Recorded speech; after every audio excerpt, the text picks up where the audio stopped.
നമ്മളെ ഭക്ഷണ രീതി മാറ്റം വരുത്തിയതും എക്സസൈസ് ചെയ്തതും മാത്രം പോരാ. ജിമ്മിൽ നമ്മൾ ഈ തുമ്പിനെ കൊണ്ട് കല്ലടിപ്പിക്കുക എന്ന് കേട്ടിട്ടില്ലേ? പെട്ടെന്ന് വെയിറ്റ് കുറക്കണം എന്ന് ആഗ്രഹിച്ച് നമ്മൾ വെയിറ്റ് കുറച്ച് കഴിഞ്ഞാൽ വേണ്ട രീതിയിലുള്ള സപ്പോർട്ട് നമ്മളെ ബോഡിക്ക് കൊടുത്തിട്ടില്ലെങ്കിൽ ബോഡി ആകെ തളർന്നു പോകും.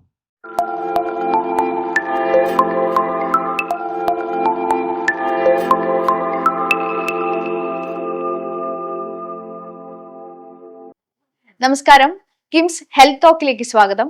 ഇന്ന് നമ്മൾ ചർച്ച ചെയ്യാൻ പോകുന്നത് ബറോസ് ബൈ യുനോയിയെയും അമിത വണ്ണവും എന്ന വിഷയത്തെക്കുറിച്ചാണ്.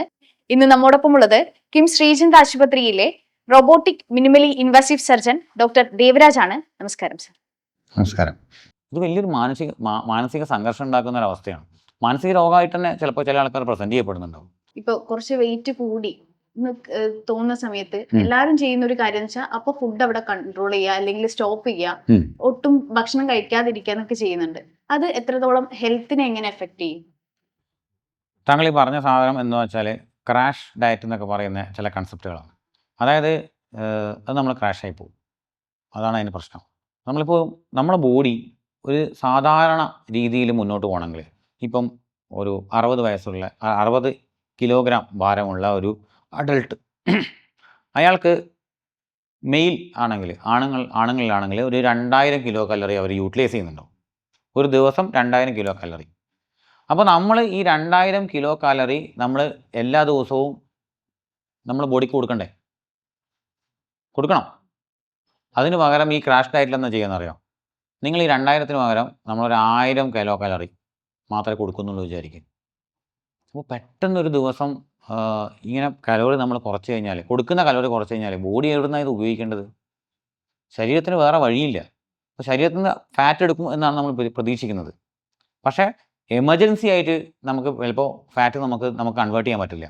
അപ്പോൾ നമ്മളെ മസിൽ മാസ് എന്നാണ് ചിലപ്പോൾ സംഭവം ബോഡിക്ക് അത്യാവശ്യമുള്ള എനർജി എടുക്കേണ്ടി വരും. അപ്പോൾ മസിൽ മാസ് അങ്ങ് ഡിക്രീസ് ചെയ്യാൻ തുടങ്ങും. മസിൽ എന്ന് പറയുന്നത് പ്രോട്ടീൻസ് ആണ്, മനസ്സിലായില്ലേ? ഒരു പുതിയ മസിൽ ഉണ്ടാക്കണമെങ്കിൽ പ്രോട്ടീൻസ് കൊടുക്കണം. അപ്പോൾ പ്രോട്ടീൻ ഡെഫിഷ്യൻസി വരും, ചിലപ്പോൾ വൈറ്റമിൻസ് ഡെഫിഷ്യൻസി വരാൻ സാധ്യതയുണ്ട്, കാൽസ്യം ഡെഫിഷ്യൻസി ഉണ്ടാകാനാണ്. കാരണം വെച്ചാൽ കാൽസ്യം നമ്മൾ കൊടുക്കുന്നില്ല. അപ്പോൾ നമ്മൾ ബോണിൽ നിന്ന് കാൽസ്യം എടുത്ത് കളയും. അപ്പോൾ ഇത് ഞാനൊരു എക്സാമ്പിൾ പറയുകയാണ്. ഇതിന് ശരിക്കുള്ള ഒരു ബയോ കെമിസ്ട്രി ഞാൻ പറഞ്ഞിട്ട് നിങ്ങളെ മടുപ്പിക്കുന്നില്ല. പക്ഷേ ഇതിൻ്റെ ഒരു സിമ്പിളായിട്ട് പറഞ്ഞു കഴിഞ്ഞാൽ, ക്രാഷ് ഡയറ്റ് കൊടുത്തു കഴിഞ്ഞ് കഴിഞ്ഞാൽ നമ്മുടെ ശരീരം ഒരു ലെവലിൽ ഇങ്ങനെ പോകുന്നതായിരിക്കും. ഒരു പെട്ടെന്ന് വെയിറ്റ് കുറക്കണം എന്ന് ആഗ്രഹിച്ച് നമ്മൾ വെയിറ്റ് കുറച്ച് കഴിഞ്ഞാൽ വേണ്ട രീതിയിലുള്ള സപ്പോർട്ട് നമ്മളെ ബോഡിക്ക് കൊടുത്തിട്ടില്ലെങ്കിൽ ബോഡി ആകെ തളർന്നു പോകും. അപ്പോൾ മറ്റ് രോഗങ്ങൾ വരാനുള്ള ചാൻസുകൾ കുറച്ച് കൂടുതലാണ്. അപ്പോൾ അതൊരിക്കലും ചെയ്യാൻ പാടില്ല. ക്രാഷ് ഡയറ്റ് ഒരിക്കലും നമ്മൾ അഡ്വൈസ് ചെയ്യുന്നില്ല. അതൊക്കെ ചിലപ്പോൾ സിനിമയിലൊക്കെ ചില നടികളും ഒക്കെ ചെയ്തിട്ടായി നമ്മൾ കേട്ടിട്ടുണ്ട്. പക്ഷേ ഒരു ഹെൽത്തി ആയിട്ടുള്ള ഒരു പാറ്റേൺ, അല്ലെങ്കിൽ ഹെൽത്തി ആയിട്ടുള്ള ഒരു നമ്മൾ പറയുക മെത്തേഡല്ല ഈ ക്രാഷ് ഡയറ്റ്. മെല്ലെ നമ്മൾ ശരീരത്തിനെ പഠിപ്പിച്ച് കൊണ്ടുവരണം. അതുകൊണ്ടാണ് നമ്മളതിന് സപ്പോർട്ട് ചെയ്യാൻ വേണ്ടി നമ്മളൊരാൾ കൂടെ ഉണ്ടാവണം, ഒരു ടീം നമ്മളെ കൂടെ ഉണ്ടാവണം.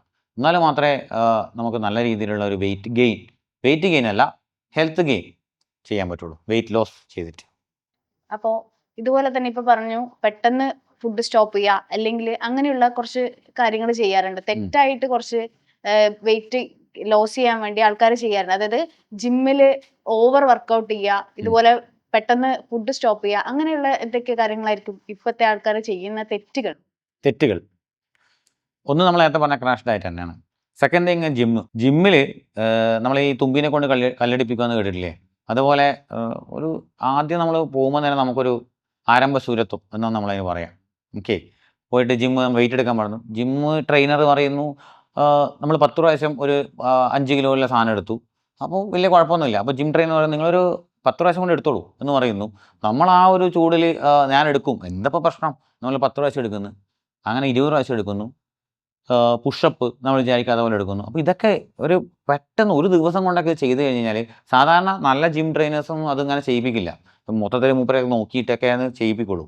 അല്ലാണ്ട് തുമ്പിനെ കൊണ്ട് കല്ലടിപ്പിക്കുന്ന പരിപാടി ചെയ്യുന്നുണ്ടാവില്ല. പക്ഷേ നമ്മൾ പോകുന്ന ആൾക്കാർക്ക് ഒരു ഓവർ ഇൻതൂസിയാസം കാണിച്ചിട്ട് ചിലപ്പോൾ ചെയ്യും. അപ്പോൾ വീട്ടിൽ നിന്ന് ഒരു 10 പുഷപ്പ് എടുത്തിട്ടാണ് ജിമ്മിൽ പോവുക. ജിമ്മിൽ നിന്ന് വീണ്ടും 10 പുഷപ്പ് എടുക്കുമ്പോഴേക്കും 30 തീർന്നിട്ടുണ്ടാവും. അപ്പോൾ ഈ മസിൽസ് എല്ലാം മസിൽ ലൈസിസ് എന്ന് പറയും, റാബ്ഡോമയോലൈസിസ് എന്നൊക്കെ പറഞ്ഞ ചില പ്രശ്നങ്ങളുണ്ടാവും. അപ്പോൾ പെട്ടെന്ന് ചിലപ്പോൾ നല്ലോണം വെള്ളം കുടിച്ചിട്ടില്ലെങ്കിൽ കിഡ്നിയൊക്കെ ചിലപ്പോൾ കുറച്ച് ദിവസത്തേക്ക് ഫെയിലിയർ ആയി പോകും. അപ്പോൾ ഈ ജിമ്മിൽ പോയുള്ള ട്രെയിനിങ് വളരെ പ്ലാൻഡ് ആയിട്ട് പോയി ചെയ്തിട്ടില്ലെങ്കിൽ രോഗാവസ്ഥ പല രോഗങ്ങളും നമ്മൾ വിളിച്ചു വരുത്തും. മറ്റൊന്ന് വെച്ചാൽ ഷുഗർ കുറഞ്ഞു പോകുന്നൊരവസ്ഥ. ഇപ്പോൾ കഴിഞ്ഞ ദിവസം എൻ്റെ ഒരു ഫ്രണ്ടാണ്, മൂപ്പര് എന്നെ വിളിച്ചിട്ടുണ്ടായിരുന്നു. മൂപ്പര് 20 കിലോ പെട്ടെന്ന് കുറച്ചിട്ടുണ്ട്. മൂപ്പര് ജിമ്മിലും പോകുന്നുണ്ട്. പക്ഷേ മൂപ്പർക്ക് പ്രശ്നം എന്ന് വെച്ചാൽ ചില സമയത്ത് ഭക്ഷണം വീട്ടിൽ നിന്ന് ഇറങ്ങിക്കഴിഞ്ഞാൽ ചായ എല്ലാം കുടിച്ചു കഴിഞ്ഞാൽ പെട്ടെന്ന് ഷുഗർ കുറഞ്ഞ പോലെ തോന്നുന്നു. മധുരമുള്ള എന്തെങ്കിലും ജ്യൂസ് കഴിച്ച് കഴിഞ്ഞാൽ പെട്ടെന്ന് ഷുഗർ കുറഞ്ഞ പോലെ തോന്നുന്നു കുറച്ച് കഴിഞ്ഞ് കഴിഞ്ഞാൽ. അപ്പോൾ എന്നോട് ചോദിച്ചാൽ എന്താണ് സംഭവം, ഇങ്ങനെ ഞാൻ ഷുഗർ നോക്കുമ്പം 64 കാണുന്നുള്ളൂ. അതായത് ഭക്ഷണം കഴിച്ച പാടില്ല, കുറച്ച് കഴിഞ്ഞിട്ടാണ് മൂപ്പര് ഈ പ്രശ്നം ഉണ്ടാകുന്നത്, ഭയങ്കര ക്ഷീണം അനുഭവപ്പെടുന്നത്. അപ്പോൾ ഇത് ശരിക്കും ഹൈപ്പോഗ്ലൈസീമിയാണ്, ശരീരത്തിലെ ബ്ലഡിനുള്ളിലുള്ള ഷുഗർ കുറയുന്ന അവസ്ഥ തന്നെയാണ് സംഭവിച്ചിരിക്കുന്നത്. എന്താണ് ഇതിന് കാരണം? അതായത് ആ വ്യക്തി നമ്മളെ ശരീരത്തിന് ഷുഗർ കൊടുക്കാതിരുന്നുകൊണ്ടിരിക്കുകയാണ്. ഷുഗറിന് ഭയങ്കരമായിട്ടുള്ള ഒരു ആവശ്യം നമ്മുടെ ശരീരത്തിനുണ്ട്. പക്ഷേ നമ്മളതിന് കണക്കായിട്ടുള്ള ഭക്ഷണം നമ്മൾ കൊടുക്കുന്നില്ല. പോരാഞ്ഞ് നമ്മൾ ആവശ്യത്തിലധികം കൂടുതൽ ബോഡി വിചാരിക്കുന്നതിലും കൂടുതൽ നമ്മൾ എനർജി കളയുന്നുമുണ്ട്. അപ്പോൾ ഇതിന് കണക്കായിട്ടുള്ള ഒരു എനർജി നമ്മൾ റീപ്ലേസ് ചെയ്യാൻ കൊടുത്തിട്ടില്ലെങ്കിൽ രോഗാവസ്ഥയിലേക്ക് നമ്മൾ എത്തും. അപ്പോൾ ഒരു ബാലൻസ് വേണം. നമ്മൾ ഒരുപാട് എനർജി കളയുകയും അതിന് കണക്കായിട്ട് എനർജി കുറച്ചേ കുറക്കാൻ പാടുള്ളൂ. ഒരുപാട് കുറച്ച് കഴിഞ്ഞ് കഴിഞ്ഞാൽ ഇതേപോലെയുള്ള വിഷമങ്ങൾ, ക്ഷീണം, പ്രശ്നങ്ങളൊക്കെ ഇതിൻ്റെ ഭാഗമായി വന്നേക്കാം. പിന്നെ ഫീമെയിൽസൊക്കെ ആണെങ്കിൽ നമ്മൾ ആരോഗ്യ പ്രശ്നങ്ങൾ നമുക്ക് എല്ലാവർക്കും ഉണ്ടാവും. ഇപ്പം എല്ലാ മാസവും നടക്കുന്ന പീരിയഡ്സും സാധനങ്ങളൊക്കെ, അതൊക്കെ ഇതിനൊരു ഭാഗമായിട്ട് അയൺ ഡെഫിഷ്യൻസി ഒക്കെ ഉണ്ടായേക്കാം. അപ്പോൾ ഇതിനൊക്കെ കണക്കായിട്ട് നമ്മൾ ഭക്ഷണത്തിൻ്റെ ഭാഗമായിട്ട് അയൺ കൂടുതലുള്ള ഭക്ഷണ സാധനങ്ങൾ കുറച്ചു എന്ന് വിചാരിക്കുക, അപ്പോൾ അയൺ ഡെഫിഷ്യൻസി കൂടിയേക്കാം. ഓൾറെഡി ഫീമെയിൽസിലൊക്കെ ഹീമോഗ്ലോബിൻ്റെ അളവ് കുറവായിരിക്കാൻ ചാൻസ് ഉണ്ട്. അപ്പോൾ അതിൻ്റെ കൂടെ നമ്മൾ ഇത് ഡെഫിഷ്യൻസി ആയി കഴിഞ്ഞ് കഴിഞ്ഞാൽ വീണ്ടും പ്രശ്നങ്ങളുണ്ടാവും. കാൽസ്യം, കാരണം വെച്ചാൽ ഫീമെയിൽസ് ഇപ്പം മെനോപോസൊക്കെ ആയ ആൾക്കാർ, അതായത് മെൻസ്ട്രേഷൻ സ്റ്റോപ്പായ ആൾക്കാരിൽ കാൽസ്യത്തിൻ്റെ അളവ് പൊതുവേ കുറവായിരിക്കും, ഹോർമോൺസിൻ്റെ ഇംബാലൻസ് കൊണ്ട്. അപ്പോൾ നമ്മൾ ഭക്ഷണത്തിൻ്റെ നിയന്ത്രണം വെച്ചിട്ട് നമ്മൾ വിചാരിക്കുന്നത് എന്താണ്, അൺഹെൽത്തി ആയിട്ടുള്ള ഡയറ്റുകൾ. ചില ആൾക്കാർ വിചാരിക്കും അൺഹെൽത്തി ഡയറ്റ്, മുട്ട അൺഹെൽത്തിയാണ്, പാല് അൺഹെൽത്തിയാണ് എന്നൊക്കെ വിചാരിക്കുന്ന ആൾക്കാരുണ്ട്. ഇതൊക്കെ അങ്ങ് സ്റ്റോപ്പ് ചെയ്ത് കളി. ഇപ്പോൾ സ്റ്റോപ്പ് ചെയ്ത് കഴിഞ്ഞ് കഴിഞ്ഞാൽ ഇതിനകത്ത് കിട്ടുന്ന ഈ കാൽസ്യം ആയി കഴിഞ്ഞാലും വൈറ്റമിൻസ് ആയി കഴിഞ്ഞാലും സ്റ്റോപ്പായില്ലേ. മാത്രമല്ല ഇപ്പോഴത്തെ നമ്മൾ കൊണ്ടുപോയിട്ട് ഡയറ്റിൻ്റെ ഭാഗമായിട്ട് എക്സസൈസും ചെയ്യുന്നുണ്ടോ, വെയിറ്റ് ലോസ് ചെയ്യാൻ വേണ്ടിയിട്ട്. അപ്പോൾ ഇതൊക്കെ ബോഡിയിൽ ഉണ്ടാക്കുന്ന പ്രശ്നങ്ങൾ ഒരുപാട് കൂടുതലായിരിക്കും.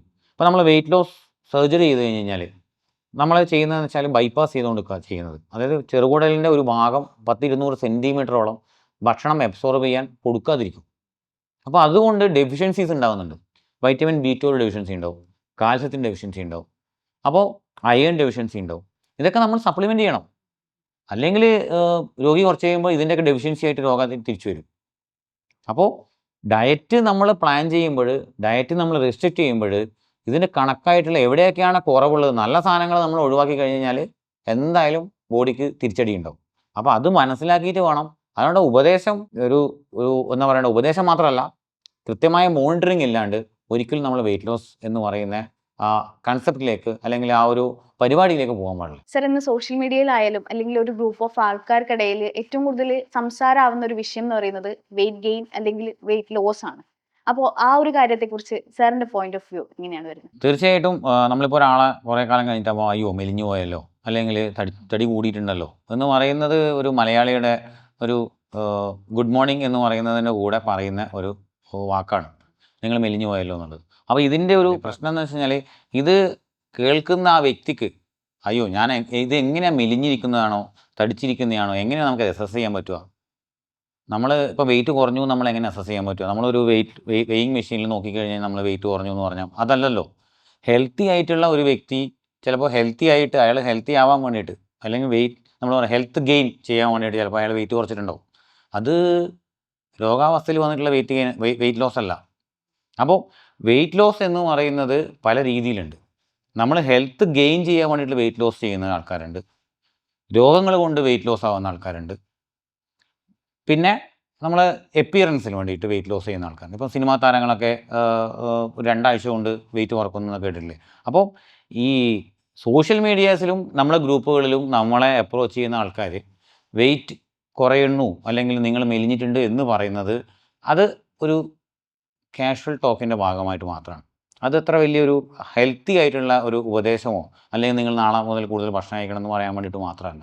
അപ്പോൾ ശരിയായ വെയിറ്റ് ലോസ് എന്ന് പറയുന്നത് ഹെൽത്ത് ഗെയിൻ ചെയ്യാനുള്ളതാണ് എന്ന് മനസ്സിലാക്കിയിട്ടുള്ള ആ ഒരു കൺസെപ്റ്റിൽ വേണം നമ്മുടെ ഡിസ്കഷൻസ് മുന്നോട്ട് പോകാൻ. ഈ ഒരു വെയിറ്റ് ലോസ് ക്ലിനിക്കിൽ ഒരു സൈക്കോളജിസ്റ്റിന്റെ ഇമ്പോർട്ടൻസ് എങ്ങനെയാണ് വരുന്നത്? വെയിറ്റ് ലോസ് അത് ശരിക്കും പറഞ്ഞാൽ നമ്മളിപ്പോൾ ഒരു ഭക്ഷണം കഴിക്കണ്ട എന്ന് നമ്മൾ ആഗ്രഹിക്കുന്നത്, നമ്മൾ കുറച്ച് ഭക്ഷണം കഴിച്ച് അത് വയറൊക്കെ നിറഞ്ഞ് നമ്മളെ ബ്രെയിനിൽ പോയി അത് ബ്രെയിനിലുള്ള സാറ്റൈറ്റി സെൻറ്റർ എന്ന് പറയും. അതായത് നമുക്ക് മതി എന്ന് തോന്നിപ്പിക്കാൻ വേണ്ടി ഒരു സെൻറ്റർ ഉണ്ട്. ആ സെൻറ്ററിൽ നിന്നുള്ള സന്ദേശം നമ്മളെ വയറിലൊക്കെ എത്തി. അപ്പോൾ ആണ് നമുക്കൊരു മാനസികമായിട്ട് നമ്മൾ എന്ത് ചെയ്യുക, ഭക്ഷണം നമ്മൾ ഫുള്ളായി അല്ലെങ്കിൽ വയറ് നിറഞ്ഞു നമുക്ക് തോന്നിക്കുന്നത്. അപ്പോൾ സൈക്കോളജിക്കൽ എഫക്റ്റുകൾ, മെൻ്റൽ സപ്പോർട്ട് എന്നുള്ളത് വളരെ വളരെ ഇമ്പോർട്ടൻ്റ് ആണ് വെയിറ്റ് ലോസിൽ. അപ്പോൾ എപ്പോഴാണ് ഇതിൻ്റെ പ്രശ്നം വരുകയെന്ന് വെച്ച് കഴിഞ്ഞാൽ, ഇനീഷ്യലി ഒരു 15-20 ദിവസം നമ്മളിപ്പം നല്ല രീതിയിൽ ഡയറ്റൊക്കെ ചെയ്ത് മുന്നോട്ട് പോയി കഴിഞ്ഞാൽ പതിയെ പതിയെ നമ്മളെ ശരീരം ഇതിനെതിരെ പ്രവർത്തിച്ചു തുടങ്ങും. അപ്പം ഇങ്ങനെ പല ഹോർമോൺസും ഉണ്ട്. അതിൽ പ്രധാനപ്പെട്ട ഒരു ഹോർമോൺസ് ഗ്രിലിൻ തന്നെ പറയാം. ഗ്രിലിൻ്റെ പ്രധാന പണി എന്താണെന്ന് വെച്ചാൽ നമ്മൾ ഈ സാറ്റൈറ്റി സെൻറ്ററിനെ സപ്രസ് ചെയ്യുക എന്നുള്ളതാണ്. അതായത് നമ്മൾ വീണ്ടും വീണ്ടും ഭക്ഷണം കഴിപ്പിക്കും. അതാണ് ഗ്രിലിൻ ഹോർമോണിൻ്റെ പണി. ഇത് ഉണ്ടാക്കുന്നത് സ്റ്റൊമക്ക് എന്ന് പറയുന്ന നമ്മൾ ആമാശയത്തിൽ നിന്ന് ഉണ്ടാക്കുന്നതാണ്. അപ്പോൾ സർജറി ചെയ്യുന്ന സമയത്ത് നമ്മൾ ഈ ഗ്രിലിൻ നിന്ന് ഉണ്ടാക്കുന്ന സ്ഥലങ്ങൾ എടുത്തു കളയുക എന്നുള്ളതാണ് പണ്ട് നമ്മൾ ചെയ്തുകൊണ്ടിരിക്കുന്ന ഒരു സർജറീൻ്റെ ഒരു മെയിൻ. അതപ്പോൾ ഗ്രിലിൻ അത്ര ഇമ്പോർട്ടൻ്റ് ആണെന്ന് ഞാൻ പറയാൻ ഉദ്ദേശിച്ചത്. അപ്പോൾ ഒരു വ്യക്തി ഭക്ഷണം ഭക്ഷണം നിയന്ത്രിച്ചുകൊണ്ട് വെയിറ്റ് കുറക്കണമെന്ന് ആഗ്രഹിച്ച് തുടങ്ങിക്കഴിഞ്ഞാൽ ഒരു 3-4 ആഴ്ച കഴിഞ്ഞ് കഴിഞ്ഞാൽ ഗ്രിലിൻ ഹോർമോൺസിൻ്റെ അളവ് നമ്മുടെ ശരീരത്തിൽ കൂടുന്നുണ്ട്. ഇത് നമ്മളെ സാറ്റൈറ്റി സെൻറ്ററിന് എന്ത് സംഭവിക്കും, അങ്ങ് സപ്രസ് ചെയ്യും. അതായത് സാറ്റൈറ്റി സെൻറ്ററിനെ അങ്ങ് ഇല്ലാണ്ടാക്കി കളയും. അപ്പോൾ പിന്നെ സാറ്റൈറ്റി എന്ന് പറയുന്ന ഒരു ആ കൺസെപ്റ്റ് നമുക്കില്ല. അപ്പോൾ നമ്മൾ മതിയാവുന്നൊരവസ്ഥയില്ല. ഭക്ഷണത്തിനോടുള്ള നമുക്ക് മതിയായ ഒരു ആക്രാന്തവും ഒരു രക്ഷയുണ്ടാവില്ല. അതിനോടുകൂടി ആ പരിപാടി പൊളിഞ്ഞില്ലേ. പിന്നെ അപ്പോൾ നമുക്ക് മാനസികമായിട്ട് ഇനീഷ്യലി നിങ്ങൾ വെയിറ്റ് കുറക്കാൻ പോവുകയാണ് എന്ന് നിങ്ങൾക്ക് ഇങ്ങനെ പ്രശ്നങ്ങൾ ഉണ്ടാവും. നിങ്ങൾക്ക് കുടുംബത്തിൽ ഇത്ര കൺഫ്യൂഷൻസ് ഉണ്ടായേക്കാം, നിങ്ങൾ സമൂഹത്തിൽ നിങ്ങൾക്ക് ഇങ്ങനെ പ്രശ്നങ്ങൾ ഉണ്ടായേക്കാം എന്ന് നമ്മൾ ട്രീറ്റ്മെൻറ്റിൻ്റെ ഭാഗമായിട്ട് സൈക്കോളജിക്കൽ ചിലപ്പോൾ കൗൺസിലിംഗ് കൊടുക്കേണ്ടി വരും. രണ്ടാമത്തേത് ആണെങ്കിലും ഏറ്റവും പ്രധാനപ്പെട്ടത് ശരിക്കും പറഞ്ഞാൽ ആദ്യം പറയേണ്ടത് അതായിരുന്നു. അതെന്താണെന്ന് വെച്ച് കഴിഞ്ഞാൽ, ഇപ്പം ഒരു തടിയുള്ള ഒരു വ്യക്തി സമൂഹത്തിലേക്ക് വന്നു കഴിഞ്ഞ് കഴിഞ്ഞാൽ, ഇപ്പോൾ നമ്മളൊക്കെ ചെറിയ കുട്ടികളായിരുന്ന സമയത്ത് സ്കൂളിൽ ചില ആൾക്കാരെ നമ്മൾ തടിയെന്ന് വിളിച്ച് പിന്നെ അവനെ സത്യം പറഞ്ഞാൽ അവനെ നമ്മൾ മാനസികമായിട്ട് അവനെ ഇപ്പം അങ്ങനെ ചെയ്യാൻ പാടില്ല എന്നാണ് പറയുന്നത്. ബോഡി ഷെയ്മിങ് എന്നൊക്കെ ആ ഒരു കൺസെപ്റ്റ്, ആ ഒരു സംഭവം വന്നതോടുകൂടി ബോഡി ഷെയ്മിങ് ഒന്നും പാടില്ല. പക്ഷേ ഇത് ആളുടെ മനസ്സിൽ ഉണ്ടാക്കിയിട്ടുള്ള മാനസികമായിട്ടുള്ള ചില ആഘാതങ്ങൾ സൃഷ്ടിച്ചിട്ടുണ്ടാവും. അവർക്ക് പിന്നെ കുറേ ആൾക്കാർ കൂടിയിരിക്കുന്ന സ്ഥലത്തേക്ക് പോകാൻ പറ്റില്ല. അവർക്ക് ടൈറ്റ് ആയിട്ടുള്ള കുപ്പായം ഇട്ട് കഴിഞ്ഞ് കഴിഞ്ഞാൽ അവരുടെ പിന്നെ ആൾക്കാർ കളിയാക്കുന്നുണ്ടാവും. അവർ ഒരു ബസ്സിൽ കയറി കഴിഞ്ഞാൽ അവർ ഇരിക്കാനുള്ള സീറ്റിൽ മറ്റുള്ളവർ ഇരിക്കാൻ പറ്റില്ല. അപ്പോൾ ആൾക്കാർ പറയും എന്താണിത്, ഇരിക്കാൻ പറ്റാത്ത അവസ്ഥ. ഇതൊക്കെ അവർക്ക് തോന്നുന്നുണ്ടാവും. അപ്പോൾ അവർ ഈ പറയുന്ന മെയിൻ സ്ട്രീമിൽ നിന്ന് തന്നെ ഒഴിഞ്ഞു മാറിയിട്ടുണ്ടാവും. ഇത് വലിയൊരു മാനസിക സംഘർഷം ഉണ്ടാക്കുന്ന ഒരവസ്ഥയാണ്. മാനസിക രോഗമായിട്ട് തന്നെ ചിലപ്പോൾ ചില ആൾക്കാർ പ്രസൻറ്റ് ചെയ്യപ്പെടുന്നുണ്ടാവും. അപ്പോൾ ഇതിനെ അപ്പോൾ ഈ രോഗിയോട് നമ്മളൊരു സാധാരണ രോഗീനെ പോലെ ചികിത്സിക്കാൻ വേണ്ടി പറ്റില്ല. അവർക്ക് നല്ല രീതിയിലുള്ള ഒരു സൈക്കോളജിക്കൽ സപ്പോർട്ട് അത്യാവശ്യമാണ്. അപ്പോൾ അതുകൊണ്ട് സൈക്കോളജിസ്റ്റ് എന്ന് പറയുന്നത് ഒരു വെയിറ്റ് ലോസ് ക്ലിനിക്കിൻ്റെ അല്ലെങ്കിൽ ഒരു ഡയറ്റ് മാത്രമല്ല, വെയിറ്റ് ലോസ് ക്ലിനിക്ക് തന്നെ അങ്ങനെ പറയാം, വെയിറ്റ് ലോസ് ക്ലിനിക്കിൻ്റെ ഒരു ഭാഗമാണ്, അല്ലെങ്കിൽ ഒഴിവാക്കാൻ പറ്റാത്ത ഒരാളാണ്. അപ്പോൾ സൈക്കോളജിസ്റ്റ് ഇല്ലാണ്ട് നമുക്ക് വെയിറ്റ് ലോസ് ക്ലിനിക്ക് മുന്നോട്ട് പോകാൻ പറ്റില്ല. ഡോക്ടർ നേരത്തെ പറഞ്ഞിട്ടുണ്ടായി നമ്മുടെ നാട്ടിൽ ഒരുപാട് വെയിറ്റ് ലോസ് ക്ലിനിക്കുകൾ വരുന്നുണ്ടെന്ന്. അപ്പോൾ ബരോസ് എങ്ങനെയാണ് അതിൽ നിന്നുള്ള വ്യത്യാസം വരുന്നത്? ബരോസ് ബൈ യുനോയ തികച്ചും മറ്റ് ക്ലിനിക്കുകളിൽ നിന്ന് വ്യത്യസ്തം തന്നെയാണ്. അതിന് ഒരുപാട് കാരണങ്ങളുണ്ട്. കുറച്ച് കാര്യങ്ങൾ ഞാൻ നേരത്തെ പറഞ്ഞു കഴിഞ്ഞു. നമ്മളൊരു ടീമാണ്, നമുക്ക് ഡെഡിക്കേറ്റഡ് ആയിട്ട് ഒരു സെൻറ്റർ ഉണ്ട്, നമ്മളിൽ ഒരു ഡോക്ടറുണ്ട്, ഒരു ഡയറ്റീഷ്യൻ ഉണ്ട്, സൈക്കോളജിസ്റ്റ് ഉണ്ട്. ഇതൊക്കെ ആണെങ്കിലും നമ്മുടെ സെൻറ്ററിൽ വന്നിട്ടുള്ള ഒരു വ്യക്തി, നമുക്കൊരു ബോഡി അനലൈസർ ഉണ്ട്, അങ്ങനെ ഒരുപാട് സാധാരണ എല്ലാ വെയിറ്റ് ലോസിലും ക്ലിനിക്കുകളിൽ കാണുന്ന എല്ലാ സൗകര്യങ്ങളും നമ്മുടെ ക്ലിനിക്കിലുണ്ട്. ഇത് പോരാതെ നമ്മുടെ ക്ലിനിക്കിൽ ഏറ്റവും പ്രധാനപ്പെട്ട വ്യത്യാസം എന്താ വെച്ച് കഴിഞ്ഞാൽ ഫോളോ അപ്പ്. നമ്മൾ ആദ്യം വരുന്ന ഒരു വ്യക്തി നമ്മളെ കണ്ടു വന്നു കഴിഞ്ഞാൽ നമ്മൾ തികച്ചും നമ്മൾ സൗജന്യമാണ്. ആദ്യത്തെ നമ്മുടെ ഈ വെയിറ്റ് ലോസ് ക്ലിനിക്ക് ബരോസ് ബൈ യുനോയിലുള്ള ഫസ്റ്റ് വിസിറ്റ് തികച്ചും സൗജന്യമാണ്. അതിൽ നമുക്കൊരു പേപ്പറിൽ ഒരു പിന്നെ ഇൻ്റർവ്യൂ ഉണ്ട്. അപ്പോൾ അതിൽ അവർ കഴിക്കുന്ന ഭക്ഷണം, അവരുടെ ജീവിത പ്രശ്നങ്ങൾ, അവരുടെ സാമൂഹികമായ പ്രശ്നങ്ങൾ, അവരിതിനു മുന്നേ ട്രീറ്റ്മെൻറ്റ് എടുത്തിട്ടുണ്ടോ, ട്രീറ്റ്മെൻറ്റ് എടുത്തിട്ട് അത് ഫെയിലായിട്ടുണ്ടെങ്കിൽ എന്താ അതിന് കാരണം, അല്ലെങ്കിൽ അതിന് കാരണം കണ്ടുപിടിച്ചിട്ടില്ലേ, ഇങ്ങനെ ഒരുപാട് അവരുടെ എന്തെങ്കിലും സർജറി ചെയ്തിട്ടുണ്ടോ, ഇങ്ങനെ ഒരുപാട് കാരണങ്ങൾ, ഒരുപാട് ചോദ്യങ്ങൾ നമ്മൾ ആ ചോദ്യാവലിയിലുണ്ട്. പിന്നെ ഒരു അനലൈസർ ഉണ്ട് നമുക്ക്, ബോഡി അനലൈസർ. ഇവർ ഇപ്പോഴുള്ള ബോഡി വെയ്റ്റ്, അവരുടെ ബോഡി മാസ് ഇൻഡെക്സ്, അവരുടെ വേസ്റ്റിൻ്റെ ലെങ്ത് എത്രയാണ്, അവരുടെ മസിൽ മാസ് എത്രയുണ്ട്, ഇങ്ങനെ പല കാര്യങ്ങളും ഈ നമ്മൾ അസസ് ചെയ്യപ്പെടുന്നുണ്ട്. ഈ അസസ് ചെയ്ത ശേഷം അവരോട് നമ്മൾ 2 ആഴ്ച കഴിഞ്ഞിട്ട് 2 ആഴ്ചക്കുള്ളിൽ നമ്മൾ വിളിക്കുന്നതാണ് പറയുന്നത്. അപ്പോൾ 2 ആഴ്ചക്കുള്ളിൽ അവർ വരുമ്പോൾ കുറച്ച് ബേസിക് ഇൻവെസ്റ്റിഗേഷൻ ചെയ്തിട്ടാണ് അവർ നമ്മുടെ ക്ലിനിക്കിലേക്ക് വരിക. ആ ക്ലിനിക്കിലേക്ക് വരുമ്പോൾ നമ്മൾ അവർക്കൊരു ബുക്ക് നമ്മൾ കൊടുക്കുന്നുണ്ട്. ഈ ബുക്കിൽ അവരുടെ എല്ലാ ദിവസവും കഴിക്കുന്ന ഭക്ഷണത്തിൻ്റെ അളവ്, എന്താണ് കഴിക്കുന്നത്, ഇതൊക്കെ എഴുതി വെക്കാൻ വേണ്ടി പറയുന്നുണ്ട്. അപ്പോൾ ഒരു ഡീറ്റെയിൽഡ് ആയിട്ടുള്ള ഒരു ഹിസ്റ്ററി നമ്മൾ ആദ്യം എടുക്കുന്നു. 2 ആഴ്ച കഴിഞ്ഞിട്ട് നമ്മൾ അവരോട് വീണ്ടും വരാൻ പറയണു. അത് കഴിഞ്ഞിട്ട് വീണ്ടും 2 ആഴ്ച കഴിഞ്ഞിട്ട് നമ്മൾ അവരെ വീണ്ടും വരാൻ പറയും. അവരുടെ ഈ കഴിക്കുന്ന ഭക്ഷണ രീതി, നമ്മൾ പറഞ്ഞു കൊടുത്ത ഭക്ഷണം അവർക്ക് ഫോളോ ചെയ്യാൻ പറ്റുന്നുണ്ടോ, ഇതിനിടയിൽ നമ്മൾ അവരെ വിളിക്കുന്നുണ്ട്. അപ്പോൾ നമ്മളൊരു കുടുംബത്തെ പോലെയാണ് നമ്മൾ ആ രോഗീനെ നമ്മൾ ചികിത്സിക്കുന്നത്. അപ്പോൾ അവർക്ക് എപ്പോൾ വേണമെങ്കിൽ നമ്മൾ വിളിക്കാം, എപ്പോൾ വേണമെങ്കിൽ നമ്മൾ അപ്രോച്ച് ചെയ്യാം. അപ്പോൾ ഇപ്പം നമ്മളൊരു ഡയറ്റ് പറഞ്ഞു കൊടുത്തു, ഇത് ശരിയാവുന്നില്ല, എനിക്ക് ഈ ഡയറ്റ്, ഈ പറയുന്ന സംഭവം എനിക്ക് ഇഷ്ടപ്പെടുന്നില്ല, അല്ലെങ്കിൽ ഈ ഭക്ഷണം എനിക്ക് ഇഷ്ടപ്പെടുന്നില്ല, അങ്ങനെയൊക്കെ തോന്നിക്കഴിഞ്ഞ് കഴിഞ്ഞാൽ നമുക്കത് മാറ്റി കൊടുക്കാൻ പറ്റും. മാത്രമല്ല, നമ്മളൊരു പ്രത്യേക ഡയറ്റ് ഒരിക്കലും പറയുന്നില്ല. നിങ്ങൾ നാളെ മുതൽ ഈ പറയുന്ന മുളപ്പിച്ച ചെറുപയർ കഴിക്കണമെന്നോ, അല്ലെങ്കിൽ നിങ്ങൾ ഈ പൊടി കലക്കി കുടിക്കണമെന്നോ നമ്മൾ പറയണില്ല. നിങ്ങൾ എന്താണ് ഭക്ഷണം കഴിക്കുന്നത്, ആ കഴിക്കുന്ന ഭക്ഷണത്തിൻ്റെ രീതി, അതിൻ്റെ ഓർഡർ മാറ്റുക. അങ്ങനെ ചിലപ്പോൾ നിങ്ങൾ ഉച്ച കഴിക്കുന്ന ഭക്ഷണം രാത്രി കഴിക്കാൻ വേണ്ടി പറയാം. അപ്പോൾ ഇന്നലെ ഒരു പേഷ്യൻ്റ് വന്നിട്ട് എന്നോട് സംസാരിച്ചു വെച്ചാൽ അവർ ഉച്ചക്ക് മൂപ്പര്, അതായത് ലഞ്ച് മൂപ്പര് കഴിക്കുന്നു. മൂപ്പര് കാര്യമായിട്ട് വെയിറ്റ് കുറക്കാൻ വേണ്ടി ആഗ്രഹിക്കുന്ന വ്യക്തിയാണ്. പക്ഷേ പ്രശ്നം എന്ന് വെച്ച് കഴിഞ്ഞാൽ ഞാൻ ചോദിച്ചു നിങ്ങൾ എന്താ കഴിക്കുന്നത്, അപ്പോൾ മൂപ്പര് പറഞ്ഞത് ഞാൻ ഉച്ചക്ക് കഴിക്കുന്ന ഭക്ഷണം ഫ്രൂട്ട്സും പിന്നെ ഈ ചെറുപയറുമാണെന്ന് പറഞ്ഞു. രാത്രി എന്താ കഴിക്കുന്നത് വെച്ചാൽ 4 ചപ്പാത്തിയും കറിയും. പക്ഷേ മൂപ്പര് വെയിറ്റ് കുറയുന്നില്ല.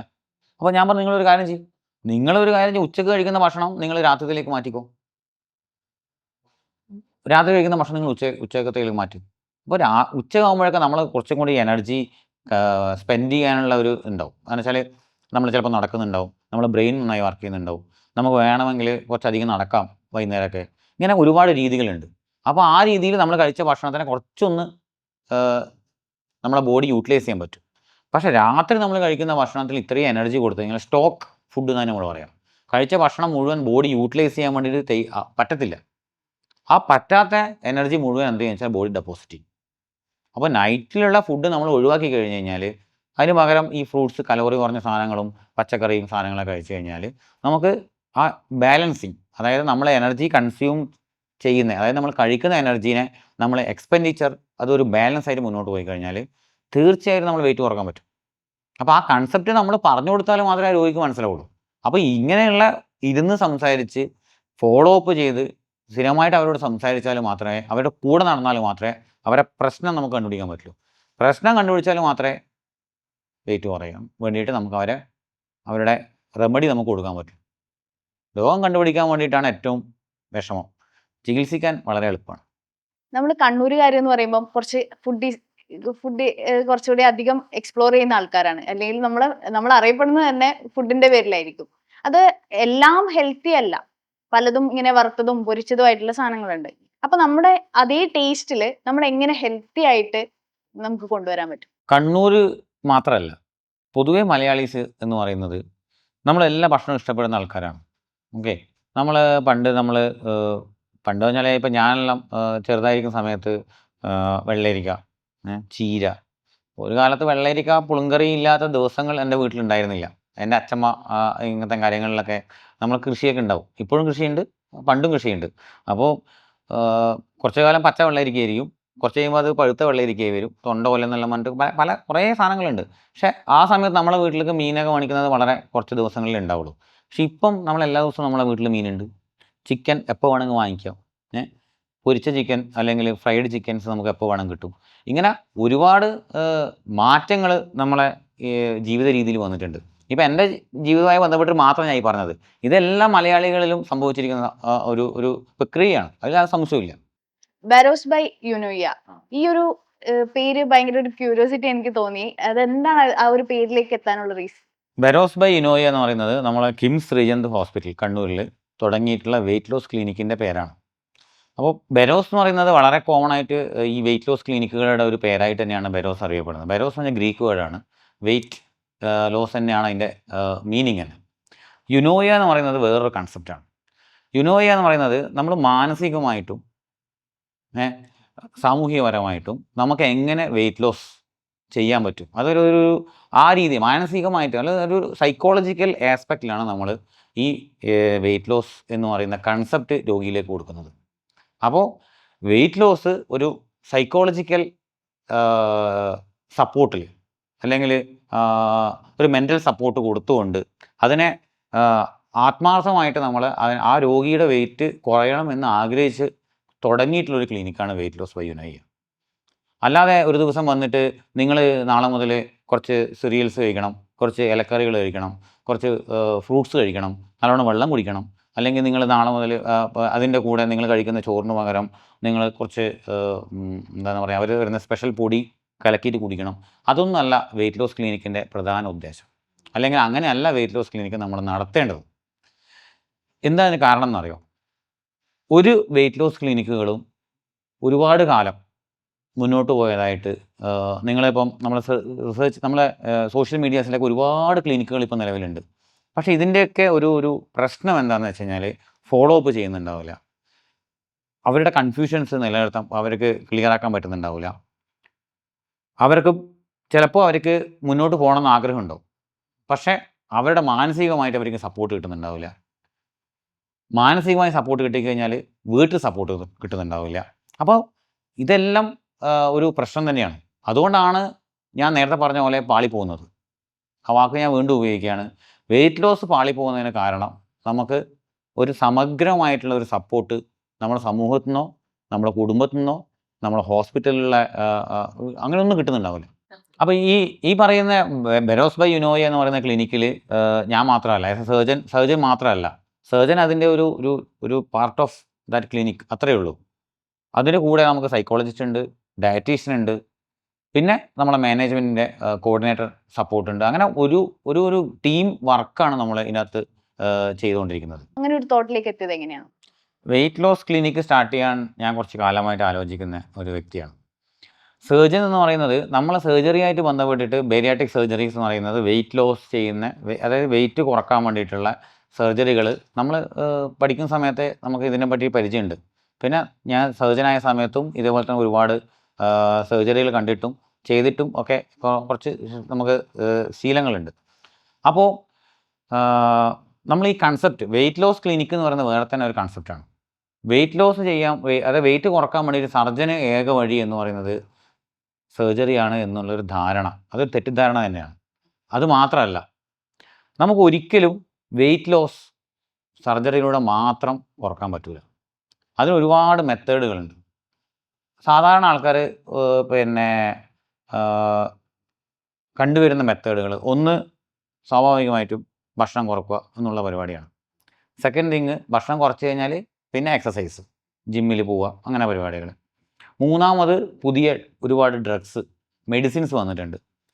നാലാമത്തെ അവസ്ഥ സർജറി. അപ്പോൾ ഇങ്ങനെ പല രീതിയിലുള്ള മെത്തേഡിലൂടെയാണ് വെയിറ്റ് കുറക്കുന്നത്. പക്ഷേ ഇതിൻ്റെയൊക്കെ ഒരു പ്രശ്നം എന്താണെന്ന് വെച്ച് കഴിഞ്ഞാൽ ഇതിനൊന്ന് നോക്കാനോ അല്ലെങ്കിൽ ഇതിനെ ഒരു ഫോളോ അപ്പ് ചെയ്യാനോ ഒരു സപ്പോർട്ട് ചെയ്യാനോ ഒരു സിസ്റ്റം ഇല്ലെങ്കിൽ ഇതെല്ലാം പാളിപ്പോകും. അവിടെയാണ് നമ്മളെ വെയിറ്റ് ലോസ് ക്ലിനിക്ക് എന്ന് പറയുന്ന ഒരു കൺസെപ്റ്റ് തന്നെ നമ്മൾ കൊണ്ടുവന്നിരിക്കുന്നത്.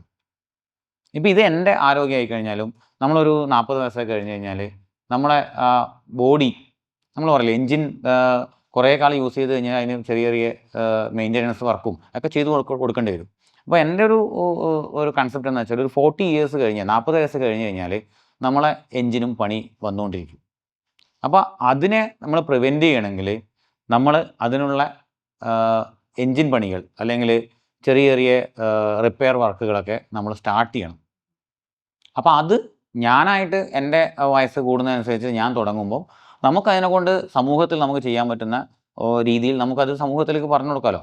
അപ്പോൾ അതിൻ്റെ ഒരു ഭാഗമായിട്ടാണ് ശരിക്കും ഈ പറയുന്ന വെയിറ്റ് ലോസ് ക്ലിനിക്ക് എന്ന് പറയുന്ന കൺസെപ്റ്റും ഈ വെയിറ്റ് ലോസ് എന്ന് പറയുന്നതിലൂടെ ഹെൽത്ത് ഗെയിൻ ചെയ്യാനുള്ള ഒരു പ്ലാൻ ഞാൻ തുടങ്ങിയത്. അപ്പോൾ അതുകൊണ്ടാണ് സർജൻ എന്ന നിലയിൽ ഈ വെയിറ്റ് ലോസ് നമ്മളെ മനസ്സിലേക്ക് വന്നത്. ബറോസിൽ എത്തുന്ന ഒരു പേഷ്യന്റിനെ എങ്ങനെയാണ് ഈ ഒരു ഡയറ്റീഷ്യൻ അപ്രോച്ച് ചെയ്യുന്നത്? നമ്മുടെ ബറോസ് ബൈ യുനോയിൽ ഏറ്റവും ഇമ്പോർട്ടൻ്റ് ആയിട്ടുള്ള ഒരാളാരാന്ന് വെച്ച് കഴിഞ്ഞാൽ ഡയറ്റീഷ്യനാണ്. കാരണം ഡയറ്റീഷ്യനാണ് ഇപ്പം സർജറി ആയിക്കഴിഞ്ഞാലും സർജറി ഇല്ലാത്ത പേഷ്യൻസിനായി കഴിഞ്ഞാലും ഭക്ഷണമാണല്ലോ ഒരാളുടെ ഏറ്റവും വലിയ പ്രശ്നം, അല്ലേ? ഭക്ഷണം കഴിക്കുക എന്നുള്ളതാണ് അവരുടെ എന്ത് പ്രശ്നങ്ങൾ ഉണ്ടായിക്കഴിഞ്ഞാലും നിങ്ങൾ എന്ത് സ്ട്രിക്റ്റ് ആയിട്ടുള്ള ഡയറ്റ് എടുത്തു കഴിഞ്ഞാലും രുചികരമായ ഭക്ഷണം ആഹ്ലാദത്തോടെ കഴിക്കുക, അതാണ് ലക്ഷ്യം. ഇതിന് നിങ്ങളെ സഹായിക്കാൻ വേണ്ടി ഡയറ്റീഷ്യന് മാത്രമേ പറ്റുള്ളൂ. ഇപ്പോൾ സർജൻ എന്ന നിലയിൽ ഇപ്പോൾ ഞാൻ പറയും നിങ്ങളോട്, നിങ്ങൾ നാളെ മുതൽ വെയിറ്റ് കുറക്കണമെന്നുണ്ടെങ്കിൽ നിങ്ങൾ കുറച്ച് കലോറി കുറഞ്ഞ് കുറച്ച് പച്ചക്കറിയൊക്കെ പുഴുങ്ങി കഴിച്ചോളൂ എന്ന് പറയുന്നതിന് എനിക്ക് വിഷമമില്ല. പക്ഷേ ഒരു ഡയറ്റീഷ്യന് അത് പറയാൻ പറ്റില്ല. ഡയറ്റീഷ്യൻ ആ രോഗിക്ക് എന്താണോ ഇഷ്ടം എന്നുള്ളത് മനസ്സിലാക്കിയിട്ട് അത് മോഡിഫൈ ചെയ്യാൻ വേണ്ടിയിട്ടാണ് ഡയറ്റീഷ്യൻ. അവരതിനെപ്പറ്റി കൂടുതൽ പഠിച്ചിട്ടുണ്ടാവും. ഇന്നതിൽ എത്ര കലോറി ഉണ്ട്, ഇതിൽ എത്ര ഫൈബർ ഉണ്ട്, എത്ര പ്രോട്ടീൻ ഉണ്ട്, എത്ര വൈറ്റമിൻസ് ഉണ്ട്, ഏതാ വൈറ്റമിൻസ് കൂടിയ സാധനങ്ങൾ, ഏതാണ് മാഗ്നീഷ്യം കൂടിയ ഭക്ഷണ സാധനങ്ങൾ, ഇതൊക്കെ അവർ കൃത്യമായിട്ട് പഠിച്ചിട്ടുണ്ടാവും. അപ്പോൾ അത് ആവശ്യാനുസരണം പ്ലാൻ ചെയ്തിട്ട് ഒരു ഡയറ്റ് കൊടുക്കാൻ വേണ്ടി ഡയറ്റീഷ്യന് മാത്രമേ പറ്റുള്ളൂ. മാത്രമല്ല ഇപ്പം നമ്മൾ കൊടുത്തിരിക്കുന്ന ഡയറ്റ് മോഡിഫൈ ചെയ്യണമെങ്കിൽ, അപ്പോൾ ഡയറ്റീഷ്യൻ നമ്മൾ ആദ്യം എടുക്കുന്ന ഇൻ്റർവ്യൂവിൽ ഡയറ്റീഷ്യനാണ് ഇൻ്റർവ്യൂ എടുക്കുന്നുണ്ടാവുക. സൈക്കോളജിസ്റ്റും ഡയറ്റീഷ്യനും കൂടിയാണ് നമ്മളെ ഇൻ്റർവ്യൂ എടുക്കുന്നത്. അപ്പോൾ രോഗീൻ്റെ എല്ലാ പ്രശ്നങ്ങളും അവരുടെ ഭക്ഷണ രീതിയും എല്ലാം മനസ്സിലാക്കി വെച്ചിട്ടുണ്ടാവും. അപ്പോൾ ഓരോ ദിവസവും നമ്മളിപ്പോൾ നമ്മുടെ ഡയറ്റീഷ്യനോട് ചോദിച്ചു കഴിഞ്ഞാൽ ഇന്ന രോഗീൻ്റെ പേര് പറഞ്ഞു കഴിഞ്ഞാൽ ആൾക്ക് ചിലപ്പോൾ ആൾ ഇന്ന ഭക്ഷണം നമ്മൾ കൊടുത്തിരിക്കുന്നതെന്ന് പറയാൻ പറ്റും. അതൊക്കെ നമ്മൾ ഫുൾ റെക്കോർഡ് ചെയ്തിട്ടുണ്ട്. മാത്രമല്ല ഇതിന് വേറൊരു കാര്യം കൂടി ഞാൻ പറയാം. ഞാൻ നേരത്തെ പറഞ്ഞ പോലെ നമ്മളെ ഭക്ഷണ രീതി മാറ്റം വരുത്തിയതും എക്സസൈസ് ചെയ്തതും മാത്രം പോരാ. ചില ആൾക്കാർക്ക് എന്ത് പറഞ്ഞു കഴിഞ്ഞാലും ഭക്ഷണം കുറക്കാൻ പറ്റില്ല. ഭക്ഷണത്തോട് ഭയങ്കരമായിട്ടുള്ളൊരു ആർത്തി, അതായത് പഞ്ചസാരയോടുള്ള ആർത്തി, ചോറിനോടുള്ള അതിലുണ്ടാവും. അപ്പോൾ അങ്ങനെയുള്ള ആൾക്കാരെ നമ്മൾ കണ്ടുപിടിക്കണം. ഈ തീരെ നമ്മൾ ഡയറ്റ് മോഡിഫൈ ചെയ്യാൻ പറ്റാത്ത ആൾക്കാരെ നമ്മൾ ഭക്ഷണം കഴിപ്പിക്കാതിരിക്കാൻ വേണ്ടിയിട്ടുള്ള പല മെത്തേഡ്സ് ഉണ്ട്. അത് നമ്മൾ ഐഡൻറ്റിഫൈ ചെയ്യണം. ഈ ഐഡൻറ്റിഫൈ ചെയ്താൽ മാത്രമേ നമുക്ക് അവർക്ക് നല്ല രീതിയിൽ ചികിത്സ കൊടുക്കാൻ പറ്റുള്ളൂ. ചില ആൾക്കാർ ഇതെല്ലാം ചികിത്സ എടുത്തിട്ട് പോലും വെയിറ്റ് കുറയാത്ത ആൾക്കാരുണ്ടാവും. ഈ വെയിറ്റ് കുറയാത്ത ആൾക്കാരെ നമുക്ക് വെയിറ്റ് കുറക്കണമെങ്കിൽ ചിലപ്പോൾ മെഡിസിൻ കൊടുക്കേണ്ടി വരും, ചിലപ്പോൾ നമ്മൾ സർജറി ചെയ്യേണ്ടി വരും. അപ്പോൾ അങ്ങനെ എന്താണ് അവരുടെ പ്രശ്നം എന്ന് കണ്ടുപിടിക്കാൻ വേണ്ടിയിട്ട് രോഗിയുമായിട്ട് ഏറ്റവും ക്ലോസ് ആയിട്ടുള്ള ഒരു വ്യക്തി എന്ന് പറയുന്നത് എപ്പോഴും ഡയറ്റീഷ്യൻ ആയിരിക്കും. അപ്പോൾ ഡയറ്റീഷ്യൻ വളരെ വളരെ ഇമ്പോർട്ടൻ്റ് ആണ് നമ്മളെ ക്ലിനിക്കുകളിൽ. അത് ബറോസ് ബൈ യുനോയിൽ അവരാണ് ശരിക്കും പറഞ്ഞാൽ നമ്മുടെ ക്ലിനിക്ക് ലീഡ് ചെയ്യേണ്ടതെന്നാണ് ഞാൻ പറയുന്നത്. ഞാൻ പലപ്പോഴും പല ആൾക്കാരോടും പറയുന്ന ഒരു കൺസെപ്റ്റ് എന്താണെന്ന് വെച്ച് കഴിഞ്ഞാൽ, അല്ലെങ്കിൽ ഒരു വിഷയം, മലയാളികൾ ഭക്ഷണമൊക്കെ ഇഷ്ടപ്പെടുന്നുണ്ട്. എല്ലാ ഭക്ഷണ രീതിയും, അറേബ്യൻ ഭക്ഷണ രീതി നമുക്ക് ഇഷ്ടപ്പെടുന്നുണ്ടാവും, പുറത്തുള്ള ചൈനീസ് ഭക്ഷണങ്ങൾ നമ്മൾ ഇഷ്ടപ്പെടുന്നുണ്ടാവും. പക്ഷേ ഇപ്പം അറേബ്യൻ ഭക്ഷണം നമ്മൾ എടുത്തു വിചാരിക്കും, ഇപ്പം കുറേ സാധനങ്ങളുണ്ടല്ലോ, ഇതിലൊക്കെ സാലഡ് എന്ന് പറയുന്നത് ഒരു പ്രത്യേകമായിട്ട് ഉള്ളതാണ്. അറേബ്യൻ ഫുഡിലൊക്കെ സാലഡ് ഉണ്ടാവും. കേരളത്തിലുള്ള അറേബ്യൻ ഫുഡിൽ സാലഡ് കണ്ടിട്ടുണ്ടാവും.